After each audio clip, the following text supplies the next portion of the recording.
Hello, everybody. It's Jason. And it's Marnie.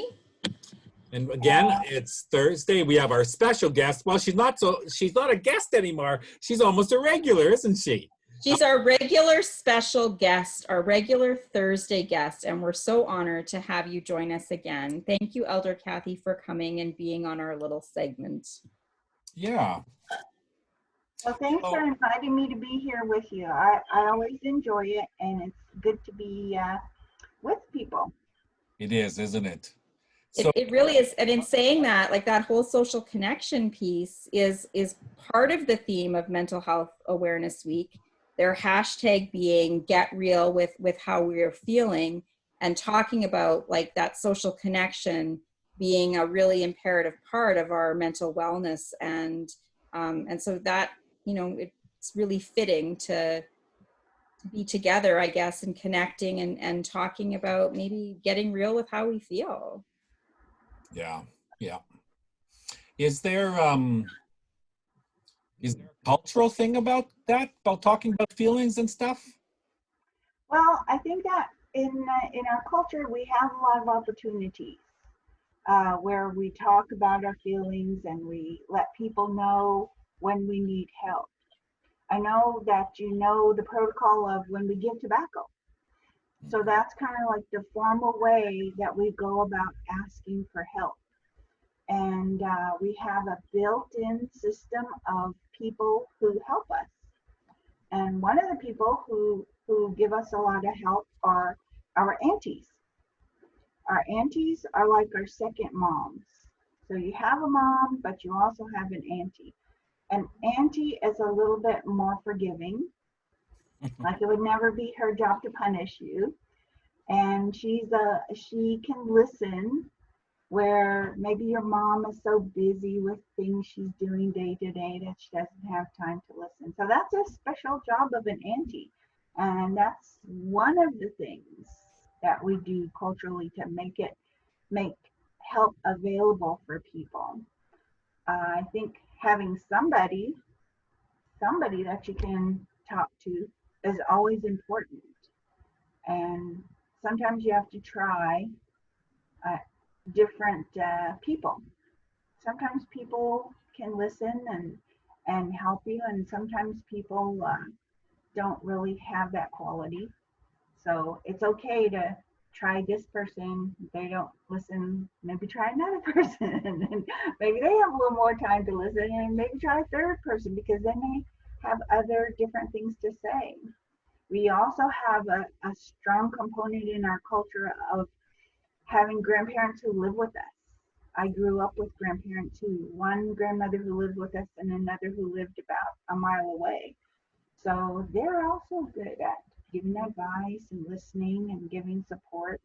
So having those different generations helps because somebody who's really older will have a lot of different ideas that somebody who's your own age may not have. So there's lots of opportunities to connect to people of different ages and different genders and different life experiences. It's interesting. In my good pietistic Norwegian roots, we didn't, although my family's very expressive and very emotional, we didn't talk a lot about stuff though, right? I mean, and I know some families and some cultures, they really hold that information in, and that's part of their culture tradition. So I think it's really great that we can look for those strengths and see the opportunities it is to explore different avenues of expressing ourselves. I think that's important, really important.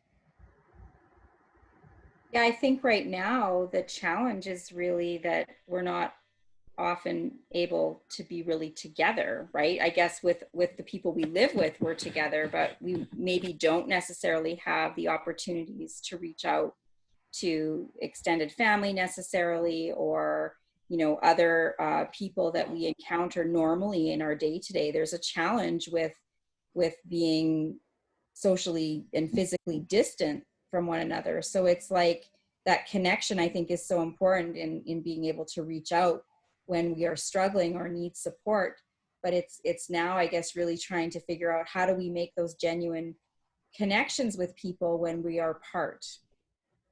Yeah. I think that that has to do also with using your voice. Mm. How do you ask somebody for help? Sometimes in your own home, people seem busy, or you think that they won't be able to listen. But I still would encourage you to try.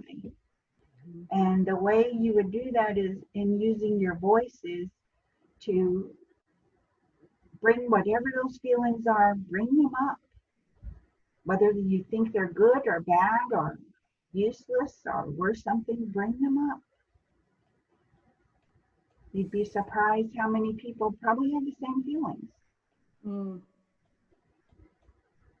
Yeah, I think it's really that whole being able to allow yourself to be vulnerable and to be real with how you're feeling. I think sometimes, you know, we ask people often, "How are you?" and we have those conversations, but sometimes our response can be, "Oh, I'm fine," and we just carry on, and maybe we're not really fine. So you're right. It's having the courage to have your voice, right, to be heard and to express your feelings, even if they're difficult feelings, and to recognize. I think if we started the conversations with one another, we all have those times of struggle where we do need support. I think we absolutely, every one of us has those times. Well, I like that language too, right? Of using your voice and not necessarily just telling people, because using your voice, I don't know, it just sounds more powerful, doesn't it? Mm-hmm. So we all have a voice for a reason. Yeah. And I think that's one of the reasons it expresses our feelings. Our voice is really good at expressing our feelings. We can use a loud voice, or maybe when we're not feeling that good, we have a quiet voice. So sometimes our voice matches our physical feelings. And if we're kind and patient to ourselves, then we can figure out what it is that's happening with us. Am I angry? Am I afraid? And then we'll use our voice to tell other people exactly how that feels. I think we've been doing that in these conversations. Yeah. Last week, Marnie expressed her feelings, and the week before, I said, you know, sometimes I feel like crying. Mhm. In the situation that we're in now, sometimes I feel like crying. And I only have one person here that I can use my voice with. And so I tell Elder Jim, I feel like crying. And he doesn't know why I feel like crying. So he'll ask me. And sometimes that's what we don't know. If somebody really tells us our feelings and we're the recipient of them telling us, they don't really know what to say. Mhm. So it's all right if you're using your voice and you, like I would tell him, you know, I feel like crying. And then maybe I might have to tell him, I feel like you should pat me on the back. Right. So Right. there's two things, you know, what are our feelings and what do we need? Yes. What would make me feel better? And sometimes it would be a hug. Sometimes it would be pat me on the back, or sometimes it's just, will you just listen to me? Mm-hmm. So it's okay to say that too. Yeah, you know, sometimes our voices just need to be heard, don't they? Mhm. Absolutely. Yeah, and I think in that hearing, we are respecting and honoring those words that are coming to us. And you're right. Sometimes we just that's all we need to do is just listen. Yeah, and sometimes when you, like you say, like what we use our voice to express how we feel, and sometimes all we need is that person to be listening, or that hug, or that just encouragement of support. It's not necessarily somebody solving something for us, but it's just being there, affirming us, caring about us, acknowledging the feeling, and then just being there to be a support. That's so important. It Yeah. is. It is really important. We can't really solve this right now. Mhm. This is Really? this is Yes. something that we're learning. We can't solve this. We're not in No. charge of it. We can't solve it. So on TV and on the news, they try to tell us some things that we can do, which is, to stay in and not go out. And if you have to go out, wear a mask and wash your hands a lot and wash them for 20 seconds when you're washing them. And so those are basically the things that we can do right now that we have control over. So we can't solve this, but we can encourage each other. We can let each other know that we care.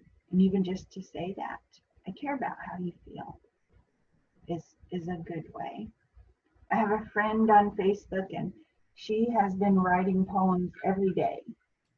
Oh, So maybe sometimes that's your voice, where you write poems every day. And I know a lot of our students are good artists, just Oh, yes. exceptionally good artists.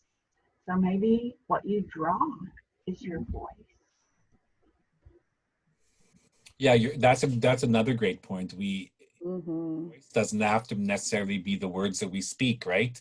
Or Mm. so much in our actions and things that we do, or there's so many ways that we can express our feelings and share our feelings in ways that aren't using language. That's a really, really good point. Yeah, I think just getting your feelings out in whatever way works for you or feels safe for you, whether that's talking, whether that's writing, whether that's, creating. I think as long as you're able to express yourself and reach out, to the people that in your life that support you, I think that then we feel connected and we don't feel alone. And using our voice sometimes means we'll laugh once in a while too, right? Well, we're trying to laugh. Well, we've laughed together, we've cried together, we've done lots of feelings together. That's right. That's right. And that's what you want. You don't want to be having all these feelings by yourself. Mhm. No, that's right. It's really hard to do that. And so it's funny when we talk about mental health, we're really talking about that connectedness of us being together as community, right? In the sharing of our voices and the sharing of our experience together and what all that brings. And yeah, I really like that idea of that connectedness being, really talking about mental wellness and how important that is for us to I don't know, enjoy life a little bit more. And that's something I guess maybe we don't really think about, but we should think about taking control of our own mental health. Yeah. And maybe think of ways that we can take control, even in our home where we're stuck in here, but we can take control of our own mental health. And we talked a little bit last week about our perspective. Mm-hmm. And if we know we're feeling bad, what are the things we can do for ourselves when we are feeling bad? And one of those things for me is to try to find something to laugh about, just to review my memories about things to laugh about. So one of the things that happened today was I was texting the lady who is Tim's cousin. She lives on the reserve, and she messaged me to ask me some questions, and she's asking also for sage because she doesn't have any sage. And she said, if this pandemic goes on very much longer, I'm going to be lighting one leaf at a time. So that was pretty funny. But I can put a picture in my mind of her lighting one leaf at a time. You'd have to go pretty fast, wouldn't you? Yeah, you have to hurry. I think you're right. I think that voice is so important, and I think you highlighted again that inner voice too. We speak to ourselves a lot, and understanding that inner voice and how that connects to our outer voice, and how that connects to other people's voices. Those are the significant things I think that are good for us to talk about. Absolutely. Well, go ahead. I was just gonna say, I have to listen to my voice inside sometimes because sometimes I'm impatient with myself, and if I make a mistake, I'll say something in my mind. You're so And that is not helpful. No. So when we hear that voice inside, we can look at it and we can say, that's helpful or that's not helpful. Mhm. Tim says something all the time. He says, Ikche Wichasha. Ikche Wichasha means a common man, well, common person. And he says, I'm a common person. And that just means we're all alike. We're all alike. There's not somebody who's better or doing everything right and knows how to do everything. We're all learning and we all make mistakes, but we also all do good things too. So we have to remember that. And I think that's a good help to your mental health if you listen to your voice. And if your voice is being negative, tell your voice to be more positive. Well, I think that's a great note. Be positive, it Jason. is. So thanks again for joining us today and sharing that great reminder that our voices are so important both for ourselves but also for others to hear. I think that's something that I'm going to ponder for a little while and see what that really means for me. We so appreciate your wisdom and your support, and we feel so honored that you will join us every week. I know I look forward to Thursdays because I get to see you and hear from you, and we're just very grateful. So thank you so much. Well, you're welcome, and I thank you for inviting me. Awesome. Okay, everyone, have a great day. Bye, everyone. Bye-bye, everybody.